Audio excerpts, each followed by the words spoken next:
Oke, Assalamualaikum warahmatullahi wabarakatuh. Selamat malam, Bapak. Di sini kami dari kelompok 10 akan mempresentasikan hasil dari NLP modeling. Dan sebelumnya perkenalkan, saya ada Dr. Jufri, satu Padang bersama Dr. Teman saya.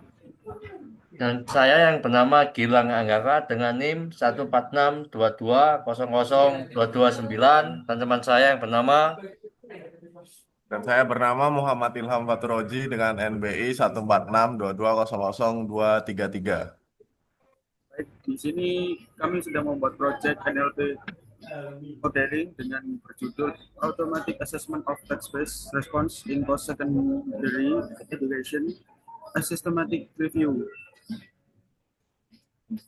Bisa minta tolong di Zoom, Mas Gilang?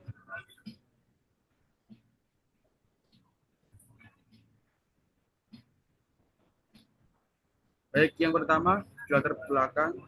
Jadi latar belakang dari proyek kami dari era pendidikan digital yang semakin berkembang ini, proses evaluasi pembelajaran memang memegang peranan sangat penting dalam mengukur pemahaman dan kompetensi mahasiswa. Nah, salah satunya itu bentuk evaluasi yang banyak digunakan adalah soal esai pendek atau short answer. Nah, namun penilaian jawaban esai pendek secara manual itu masih jadi tantangan bagi pengajar karena memerlukan waktu yang cukup banyak dan sangat rentan terhadap bias subjektivitas. Jadi proyek kami yaitu sebuah penilaian esai manual yang lambat dan subjektif. NLP dan AI akan menjadi solusi otomasi penilaian kami dan perancangan fokus proyek sistem penilaian jawaban otomatis kami berbasis teks. Selanjutnya tujuan dari proyek kami adalah yang pertama membangun model NLP untuk menilai jawaban esai pendek. Yang kedua adalah membandingkan performa machine learning dan deep learning.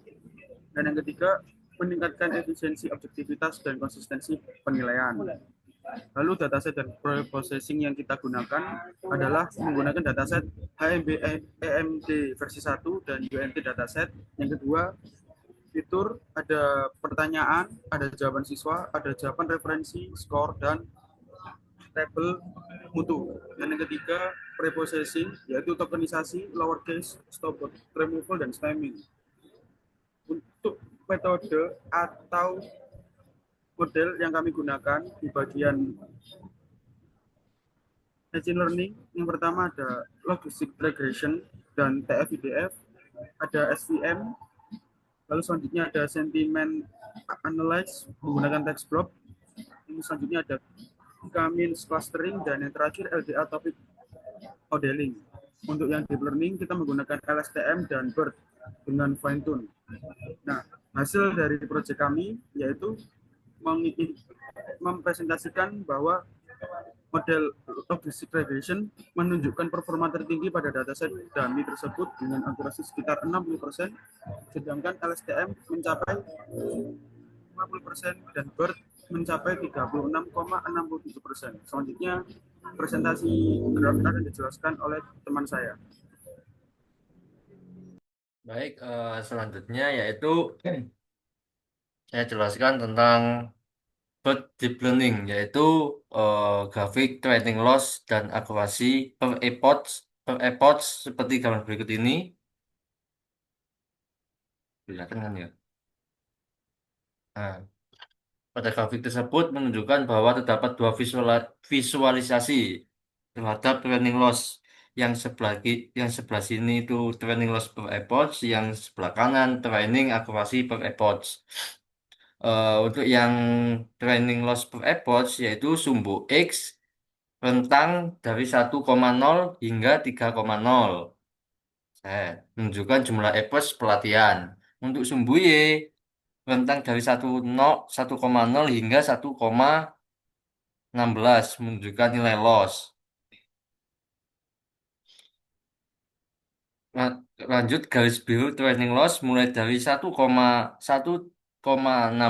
pada epoch 1 turun secara konsisten ke 1,0 pada epoch 3. Artinya loss menurun seiring waktu, menunjukkan model belajar mengurangi kesalahan prediksi. Yang kedua, training akurasi per epoch. Sumbu X epoch sama dari 1,0 hingga 3,0. Untuk sumbu Y akurasi rentang dari 0,0 hingga 0,5 menunjukkan akurasi pelatihan.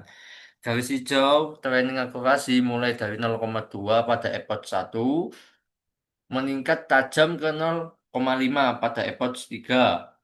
Artinya akurasi meningkat seiring pelatihan, menunjukkan model semakin baik dalam mengklasifikasikan data. Implementasi implementasi dari hasil yaitu tren positif, penurun loss dan kenaikan akurasi menunjukkan model belajar dengan baik selama 3 epoch. Akurasi 0,5, nilai akurasi maksimum 0,5 pada epoch 3 mungkin mencerminkan tebakan acak, misalnya dua kelas seimbang menunjukkan batasan data atau model. Yang ketiga, konvergensi loss mendekati 1,0 dan akurasi stabil di 0,5 menandakan pelatihan mulai konvergen tetapi performa bisa ditingkatkan dengan lebih banyak atau epoch. Jadi model BOT menunjukkan pembelajaran awal tetapi akurasi 0,5 menunjukkan performa buruk kemungkinan karena data terbatas atau hyperparameter misalnya epoch, batch, size perlu disesuaikan. Pertimbangkan meningkatkan jumlah data, menambah epoch atau memeriksa distribusi label untuk meningkatkan hasil. Untuk selanjutnya akan dijelaskan oleh teman saya.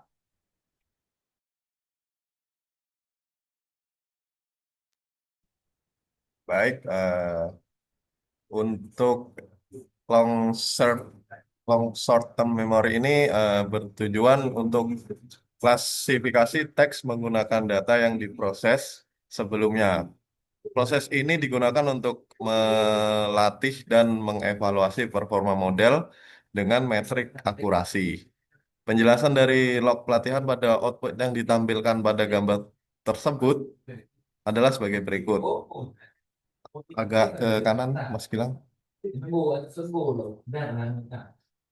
Log ini menunjukkan performa model selama 5 epoch pelatihan dengan data validasi. Yang pertama epoch 1/5 yaitu training 8 langkah dengan akurasi 0,5 dan loss 1,0. Kemudian validasinya 8 langkah dengan akurasi 0,5. Kemudian loss-nya 1,8. Dengan catatan akurasi awal rendah, loss tinggi, dan menunjukkan model masih belajar. Kemudian untuk epoch 2/5 itu trainingnya 1 langkah dengan akurasi 0,5 dan loss-nya 1,0. Kemudian validasinya 1 langkah dengan akurasi 0,5 dan loss 1,0. Kemudian dengan catatan perbaikan kecil dan loss menurun. Untuk bagian epoch 3/5, training 1 langkah dengan akurasi 0,5 dan loss 1,0. Dengan validasi 1 langkah, akurasi 0,5 dan loss 1,0. Kemudian untuk epoch 4/5, itu trainingnya 1 langkah dengan akurasi 0,5 dan lossnya 1,0. Untuk validasinya dengan 1 langkah, akurasinya 0,5 dan lossnya 1,0. Kemudian untuk epoch 5/5, yaitu trainingnya 8 langkah dengan akurasi 0,5.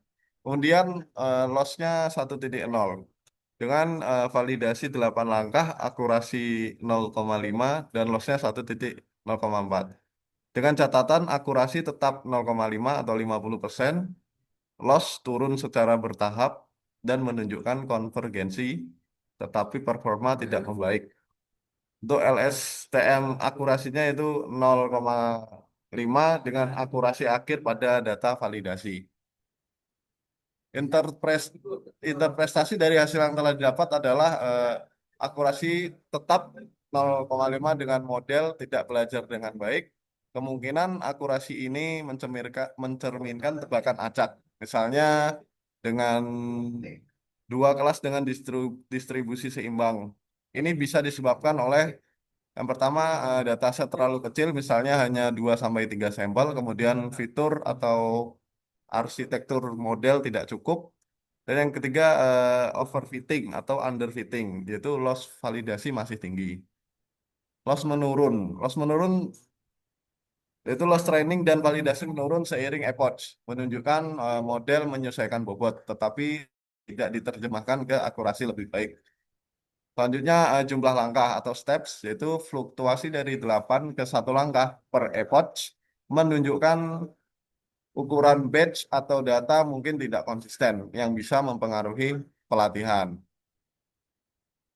Untuk kesimpulan dari LSTM hasil ini adalah sebagai berikut, yaitu model LSTM ini memiliki arsitektur yang valid dengan 354.659 parameter, tetapi performanya buruk, yaitu akurasi 0,5 setelah 5 epoch.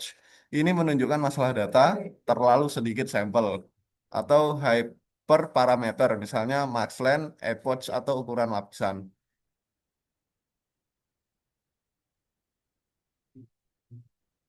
Kemudian pertimbangkan untuk meningkatkan jumlah data, kemudian menambah epoch atau menyesuaikan maxline, dan mengecek distribusi label untuk memastikan tidak ada keseimbangan ekstrem.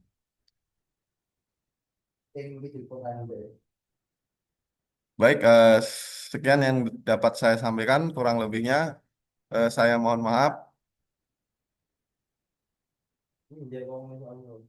Selanjutnya saya akan melanjutkan yaitu logistik regression ML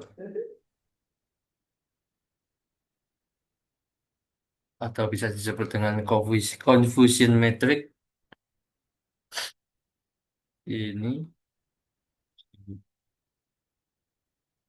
Grafik confusion metric digunakan untuk mengevaluasi performa model klasifikasi di mana model regresi logistik yang berprediksi label betul atau salah.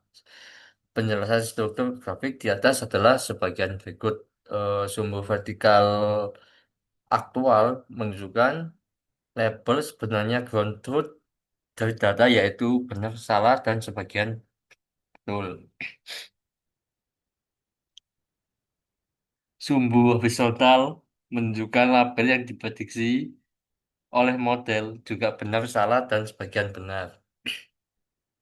Angka di dalam kotak menunjukkan jumlah sampel yang termasuk dalam kombinasi label aktual dan prediksi. Warna intensitas warna dari terang ke gelap menunjukkan jumlah sampel dengan skala di sisi kanan 0,0 hingga 3,0. Hasil yang pada grafik tersebut adalah dia diagonal utama, angka di sepanjang diagonal dari kiri ke atas ke kanan ke bawah menunjukkan jumlah prediksi yang benar. Benar satu dengan melawan dengan benar 1:1 sampai diprediksi benar sebagai betul. Yang kedua, di luar diagonal, angka di luar diagonal menunjukkan kesalahan prediksi. Hasil benar satu melawan salah 2:2. Sampel yang sebenarnya benar diprediksi sebagai salah. Lanjut yang ketiga, interpretasi model sangat baik memprediksi salah 3 kasus benar. Yang kedua, ada beberapa kebingungan antara benar dan salah. 1:2 menunjukkan model kadang salah mengklasifikasikan benar sebagai salah. Tidak ada sampel sebagian benar yang diprediksi dan tidak ada prediksi untuk kelas ini. Mungkin karena data tidak seimbang atau kelas ini jarang muncul. Kesimpulannya adalah model memiliki performa kuat untuk kelas salah, tetapi kurang akurat untuk benar dan sebagian benar, yang mungkin disebabkan oleh ketidakseimbangan data atau fitur yang kurang representatif. Mana gelap di salah melawan salah banding 3 menunjukkan konsentrasi yang benar di kelas ini. Akurasinya itu 60%. Seperti ini. Cukup. Sekian presentasi dari kelompok kami. Mohon maaf apabila ada salah kata. Wassalamualaikum warahmatullahi wabarakatuh. Waalaikumsalam warahmatullahi wabarakatuh.